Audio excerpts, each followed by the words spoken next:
విఠల్ గారు, భూమిపుత్రుల కోసం తెలంగాణ అనే కాన్సెప్ట్ పోయిందా ఇప్పుడు? ప్రపంచంలో ఎక్కడ భూమిపుత్రుల ఉద్యమాలు జరిగినా కూడా లోకల్ వర్సెస్ నాన్ లోకల్ మధ్య ద్వేషాలు విద్వేషాలు జరుగుతాయి. కానీ ఒక తెలంగాణలోనే ఏ భూమిపుత్రులకి న్యాయం జరగాలని మొదలైన ఉద్యమము ఆ భూమిపుత్రులే చచ్చిపోయారు. ఇప్పుడు 69 ఉద్యమంలో ఇక్కడున్న పోలీసులందరినీ కూడా రాయలసీమకి ఆంధ్ర ప్రాంతాలకి పంపించింది అప్పుడు గవర్నమెంట్. ఇక్కడ డైరెక్ట్ మలబార్ ఆర్మీ రెజిమెంట్ తిరిగి ఆర్మీ వర్సెస్ స్టూడెంట్ జరిగిన పోరాటంలో 9 నెలలు కర్ఫ్యూ జరిగి 369 డెడ్ బాడీలు. ఉస్మానియా హాస్పిటల్కి ఒక డెడ్ బాడీ వస్తే 100 మంది తల్లిదండ్రులు మా కొడుకుదో మా కూతురుదో అని వచ్చేటోళ్ళు.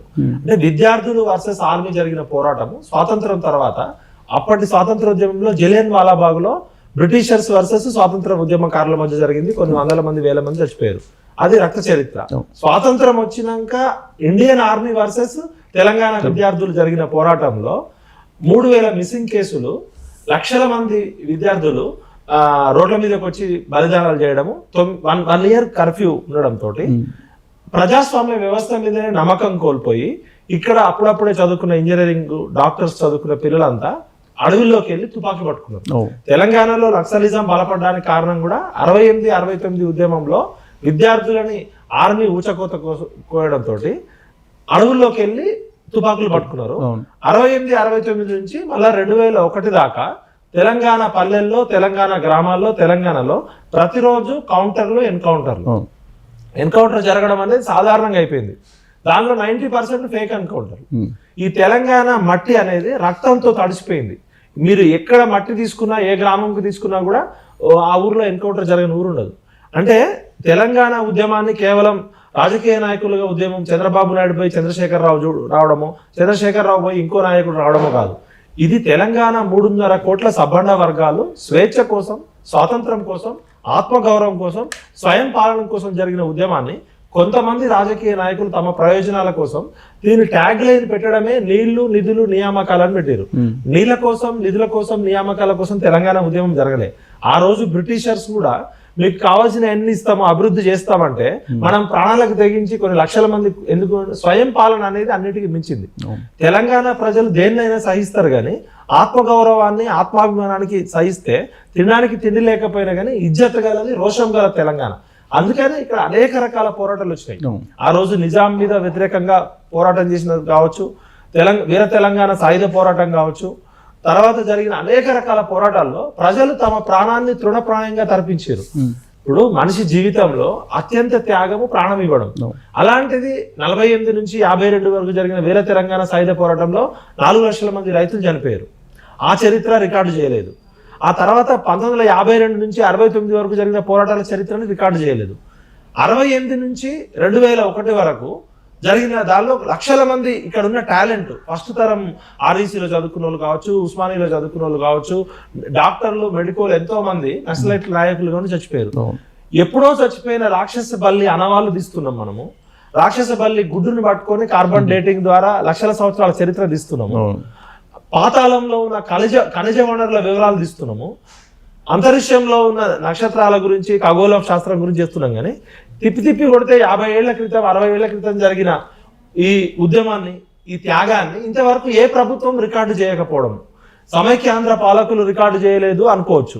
కానీ తెలంగాణ వచ్చిన 10 సంవత్సరాల తర్వాత కూడా ఇంతవరకు 1952 నుంచి 1948 నుంచి ఇప్పటి వరకు జరిగిన ఉద్యమాలనే రికార్డు చేయలేదు. ఇది ఎంత దారుణం అంటే, ఏ తెలంగాణ వస్తే మా స్వయం పాలన వస్తుంది, మా ఆత్మగౌరవం వస్తుంది, తెలంగాణ అస్మిత వస్తుంది, తెలంగాణకు ఒక ప్రత్యేక ఐడెంటిటీ ఉంది, తెలుగు తల్లి వేరు, తెలంగాణ తల్లి వేరు, ఆనపకాయ సొరకాయ పట్టుకోవాలని చెప్పినోడు కేసీఆర్. మరి ఈ 2001 నుంచి 2014 వరకు 40 లక్షల మంది తెలంగాణ నిరుద్యోగులు, విద్యార్థులు, యువత తమ విలువైన 14 సంవత్సరాల కాలాన్ని కోల్పోయారు. మేమంతా ఉద్యమాలు చేస్తున్న టైంలో మీరు కూడా చూసారు, 2001 నుంచి మేము జైలుకు పోయినప్పుడు కేసీఆర్ లేడు, కేటీఆర్ లేడు, కవిత లేదు, ఈ సంతోష్ రావు లేడు, హరీష్ రావు జైలుకు పోలే. జైలుకు పోయింది, త్యాగాలు చేసిందంతా తెలంగాణ యువత. ఈ 14 సంవత్సరాల్లో కొన్ని 100,000 మంది కేసులలో జైలుకు పోయారు. ప్రతిసారి త్యాగాలు తెలంగాణ యువతవి, తెలంగాణ ప్రజలవి, భోగాలేమో రాజకీయ నాయకులు. ఆ రోజు చెన్నారెడ్డి గారు కూడా 6 సంవత్సరాలు ఎలక్షన్ కమిషన్ ఆయన్ని బహిష్కరించింది. అప్పుడు రాజకీయ నిరుద్యోగి ఉన్న చెన్నారెడ్డి విద్యార్థులు పెట్టిన ఉద్యమంలో పాముల పుట్టలో చీమలు పెట్టిన పుట్టలో పాములు వచ్చినట్టు రాజకీయ నాయకులు వస్తున్నారు. ఈ రాజకీయ నాయకులు పాములు కాదు, ఆనకొండలై మొత్తం తెలంగాణనే మింగుతున్నారు. ఇప్పుడు ఈ చరిత్ర మొత్తం దశాబ్దాల చరిత్రను బ్రీఫ్ గా చెప్పేశారు మీరు. సో ఈ దశాబ్దాల చరిత్రలో కావాల్సిన స్వయం పాలన, ఆత్మాభిమానం, ఆత్మగౌరవం, వీటిని కోరుకుంటున్నారు. స్వేచ్ఛ, స్వాతంత్రాలు కోరుకుంటున్నారు, స్వయం పాలన కోరుకుంటున్నారు. ఇప్పుడు తెలంగాణ తెచ్చింది కేసీఆర్ అనే ఒక దీన్ని తీసుకెళ్ళాలి, ఒక ప్రచారాన్ని తీసుకెళ్లాలని వార్ రూమ్లో నిన్న కేటీఆర్ వార్ రూమ్లో కొన్ని ఏర్పాటు చేసి వాళ్ళకి ఒక గైడెన్స్ ఇచ్చారని చెప్పి తెలుస్తుంది. సో తెలంగాణను తీసుకొచ్చింది కేవలం కేసీఆర్ అనే యాంగిల్ ప్రొజెక్ట్ చేయాలనేది, అది కరెక్టేనా? అది మాట్లాడుకోవడానికే మీరు కామన్ సెన్స్ తో ఆలోచించండి. ఒక రాష్ట్రాన్ని తీసుకురావడానికి ఆయన చేతులతో ఏమైనా తీసుకొస్తాడా? రాష్ట్రం తీసుకురావడం అనే కాన్సెప్టే రాంగ్. అసలు తీసుకురావడం కాదు, పోరాడడం. పోరాడడం అంటే త్యాగము, ధైర్యము, నిజాయితీ. ఇప్పుడు తెలంగాణలో ఎవరు ఎక్కువ కోల్పోయారు? ఇప్పుడు ఉద్యమం అంటే కోల్పోవడం, ఉద్యమం అంటే త్యాగం చేయడం. మరి ఇలా తెలంగాణ ఉద్యమం జరిగినప్పుడు నిజంగా కేసీఆర్ తీసుకొస్తే కేసీఆర్ కుటుంబంలో ఎవరైనా చనిపోయారా? లేదా కేసీఆర్ అంతకు ముందు కొన్ని వేల కోట్ల ఆస్తులు ఉంటే ఇవాళ ఆయన ఏమైనా బికారీ అయిందా? ఇప్పుడు జార్ఖండ్ ముక్తి మోర్చా ఉద్యమం ఉంది. శిబు సోరెన్ అనేట ట్రైబల్ లీడర్ గా ఉండి మొత్తం ఆయన సర్వస్వం కోల్పోయి తెలంగాణ జార్ఖండ్ తీసుకొచ్చిందని చెప్తారు. పక్కనున్న ఛత్తీస్గఢ్ ఉంది. ఛత్తీస్గఢ్ లో ఆయన పేరు గుర్తు రావట్లే. ఆయన చంపేసారు. ఆయన ఒక ట్రైబల్ లీడర్ గుండి ఛత్తీస్గఢ్ ఉద్యమం కోసం పోరాడితే ఆయన చంపేసారు. ఆయన కుటుంబం మొత్తం రోడ్ల మీద ఉంది ఛత్తీస్గఢ్ వచ్చినప్పుడు. కష్టపడి ప్రపంచంలోనే ఉద్యమాలు సిగ్గుతో తల వందించుకుంటాయి. ఎందుకంటే ఉద్యమం అంటే కోల్పోవడం, ఉద్యమం అంటే ఇవ్వడం, ఉద్యమం అంటే ప్రాణాన్ని కూడా ఇవ్వడం. అలాంటిది ఉద్యమం ముసుగులో పొరగాళ్ళని చంపి, తెలంగాణ విద్యార్థులను చంపి, తెలంగాణ పొరగాళ్ళందరిని చంపి, తినడానికి తిండి లేని వాళ్ళు, ₹1,00,000 లేని సందర్భంలో కేసీఆర్ కుటుంబానికి నేను మా ఫ్రెండ్స్ ద్వారా ఆర్థిక సాయం చేసిన సందర్భాలు వందల కొద్ది ఉన్నాయి. ఉద్యమం సమయంలో కవితకి ఎంతో మందిని పరిచయం చేస్తే ₹1,00,000 కోసం గంటల తరబడి వెయిట్ చేసిన సందర్భాలు ఉన్నాయి. వాళ్ళు అమెరికా నుంచి వచ్చినాక. కేసీఆర్ కి ఆయన ఇంటికి ఇల్లు కట్టుకుంటే దర్వాజాలు, కిటికీలు కూడా లేవు. కింద గ్రానైట్ బండలు కూడా మా ఖమ్మం జిల్లా నుంచి వచ్చినాయి. కవిత పెళ్లికి రైస్ కూడా సప్లై చేసింది ఎవరో తెలుసు. అంటే ఒక 6 సార్లు ఎమ్మెల్యేగా ఉండే మినిస్టర్ ఉన్న నాయకుడికి కొద్ది గొప్ప ఆస్తులు ఉంటాయి. ఈయన లైఫ్ స్టైల్, ఈయన అంతా తెలుసు కదా, ఆయన పర్సనల్ లైఫ్ స్టైల్. మీరు చెప్పేదానికి భిన్నంగా కేటీఆర్ చెప్తున్నారు కదా. ఈ మధ్య కాలంలో ఇంటర్వ్యూలో ఆయన ఏం చెప్పారంటే, మా ఫోర్ ఫాదర్సే జమీందారులు అన్నట్టు చెప్తున్నారు, భూస్వాములు జమీందారులు అని చెప్తున్నారు. Simple common sense. నిజంగా ఎవరైనా జమీందారులు, భూస్వాముల కుటుంబాలు ఉన్న వాళ్ళు ఒక 5-6 సార్లు ఎమ్మెల్యేగా ఉండి మంత్రిగా పనిచేసిన వాళ్ళ పిల్లలు ఎవరు కూడా అమెరికాలో ఉద్యోగాలు చేయరు, చదువుకోవడానికి పోతారు, లేకపోతే వ్యాపారాలు పెడతారు.